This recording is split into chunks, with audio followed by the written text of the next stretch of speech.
รู้ป่ะเอาตังค์มาถวายแล้วก็ไม่รู้เนี่ยต้องทายผู้บริหารวัดต้องทายผู้ต่อถวายเนี่ยทายกับกระทงทายเห็นหมายถึงว่าไม่ใช่ทายที่ไม่เห็นไม่เห็นทั้งมันต้องทายเห็นเรากับลูกเรามาทั้งคู่เลย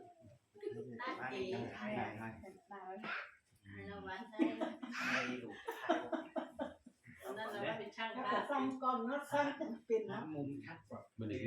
ที่ดำที่ดำนี่ใส่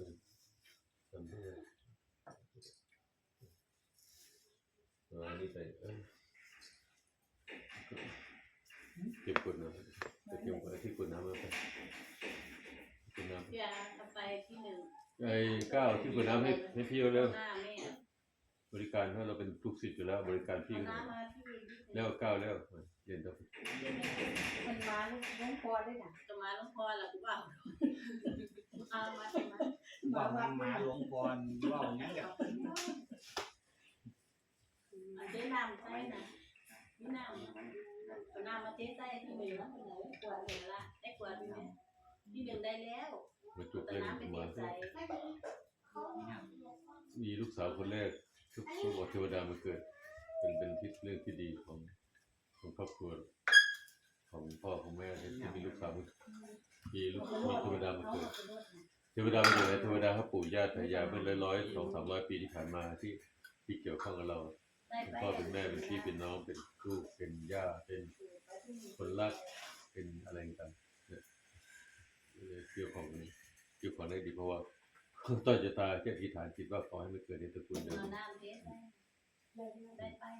เอาแล้วนะกินกดน้ำนะยะถาวริวหาปุลาปริบลินติสาครังพวกน้ำที่เต็มย่อมยังสมุทรสาครทำบริบูรณ์ได้ฉันใดทานที่ท่านอุทิศต่อโลกนี้ย่อมสำเร็จประโยชน์แก่ผู้ที่ละโลกนี้ไปแล้วได้ฉันนั้นขออิทธิปณิธรรมปรารถนาแล้วตั้งใจให้สำเร็จโดยฉับพลันขอความลงดีทั้งปวงเต็มที่เหมือนพระจันทร์ในวันเพ็ญเหมือนแก้วมณีสว่างสวยคุณยินดีสปีติโยยะเตตุสัพพโรโควินัสตุมาเตวัดวันตรายโยสุขีจิกายุโกขออภิวัฒนาสีสันนิจังวุฒปัจจยิโนจัตตารโอธรรมาวัฏันติอายุโนทุกขังพลังนิรันดร์เป็นพ่อเขียนชื่อให้เขานิสัยไว้เอาปัจจัยใส่ไว้ในนี้พันหนึ่งไว้ก่อนเดี๋ยวพ่อจะลงชื่อนิสัย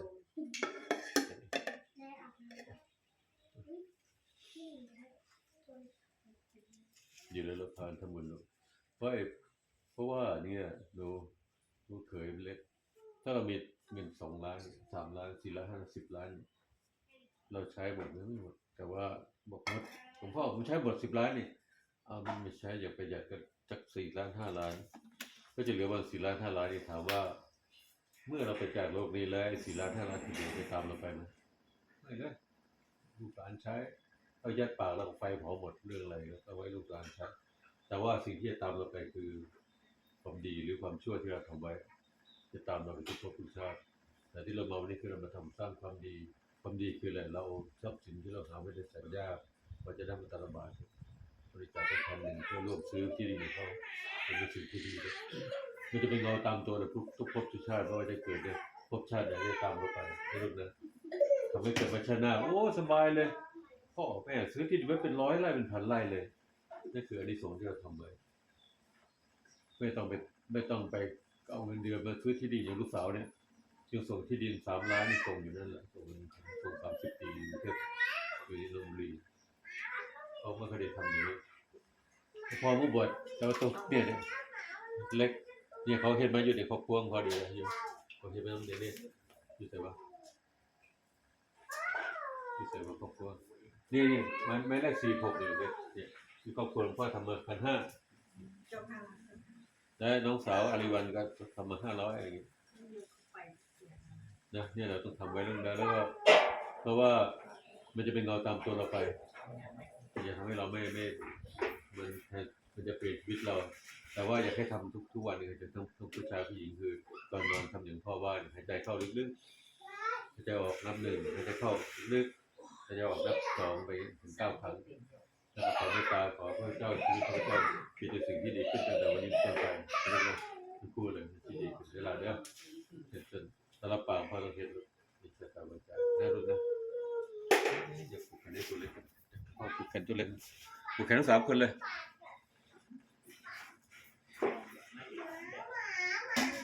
ใช้ครูวัดเลยเนี่ยเอาไปบ้านเขาเอาคนเนี่ยเขาก็หายทุกวันแล้ว นโมตัสสะภะคะวะโตอะระหะโตสัมมาสัมพุทธัสสะพระน้อมแด่พระผู้มีพระภาคเจ้าพระองค์ซึ่งผู้ไกลที่สุดและผู้ชอบด้วยตัวเองพระน้อมแด่พระผู้มีพระภาคเจ้าพระองค์ซึ่งผู้ไกลที่สุดและผู้ชอบด้วยตัวเองพุทธังเปตามินามุปปัญญาสุหันตาธัมมังเปมินามุปปัญญาสุหันตาสังฆังเปตามินามุปปัญญาสุหันตาสังฆังเปมิธัมมังเปมิธัมมังนามุปปัญญาสุหันตาสังฆังพระพุทธนาตาพระธรรมนาตาสังฆังนาตาปริมา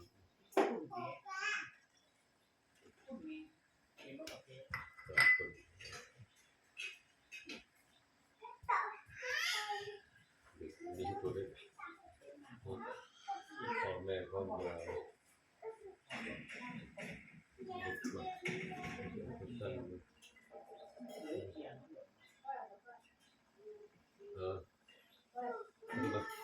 ายเลย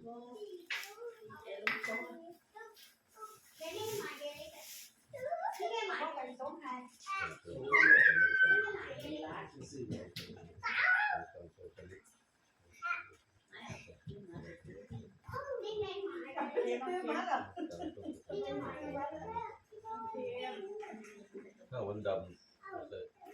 แกะออกมาส่งให้ลูกค้าเลย ยา จะได้ส่งความพัฒนาลูกค้าเรื่องแล้วยังไม่เคยเรียนเรื่องแม่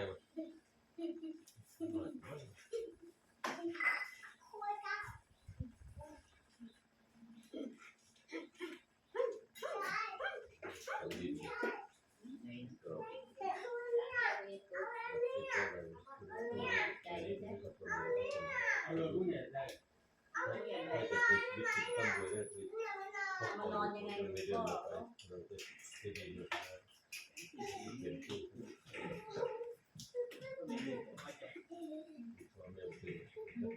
ที่จะตัดทิ้งไปใส่ไว้ที่ผักตัวเล็กมาตัวนั้นมันตัวเล็กมันเนาะผู้ชายนี่ติดตัวขึ้นคอติดตัวนะพกใส่กระเป๋าตลอดจะปลอดภัยเลยนะแล้วก็เวลาตกตัวไปตัวนั้น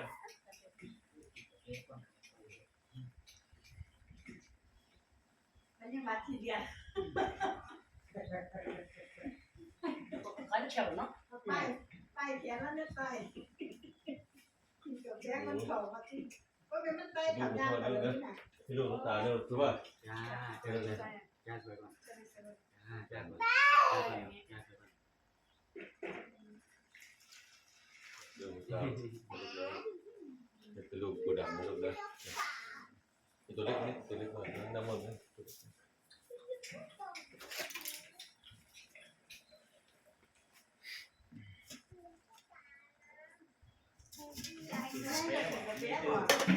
เอาได้เราถึงไฟแล้วลูกหมาเราเอาไปบ้านกับสีจะแดง เอามาตัวเล็กมานี่ตัวเล็กมานี่นี่ดูมาตัวที่ใหญ่ที่ดีนั่นนะ นั่นละ พ่อแม่เราเลย พ่อที่บ้านคนนั้นแหละออกไปเนี่ย ใหญ่กว่า เอาไม่เป็นจะง้อคนเดียว สอนหลวงพ่อนะเนี่ยสอนหลวงปู่นะเนี่ย